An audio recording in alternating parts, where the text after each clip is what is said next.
Gledate kanal Eksploziju, sada ćete saznati. Prevario pokojnu Dijanu sa Milicom Kemez. Karić konačno priznao. Stefan Karić je danas uživo u emisiji Gledanje videoklipova komentarisao sa kojim devojkama iz zadruge je imao nešto više od prijateljstva. Tu je spomenuo Milicu Kemez, Anu Korać, Jelenu Pešić, Ivu Grgorić. Međutim, ono što je zaprepastilo sve gledaoce je detalj kada on komentariše odnos sa Milicom Kemez, pa je govorio da je sa Milicom bio dok nije sve dobro išlo u vezi sa Dijanom Milojković, pokojnom misicom.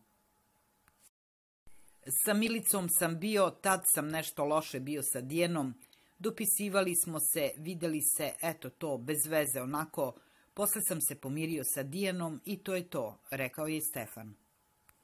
Zadrugari su ostali šokirani Karićevim priznanjem da je prevario pokojnu misicu sa Milicom Kemez. Gore je bio zapanjen, svi zadrugari su gledali u Milicu koja je se postidela i savila glavu gledajući uz to. Lajkujte na video i zapratite Eksploziju ako želite da budete u toku.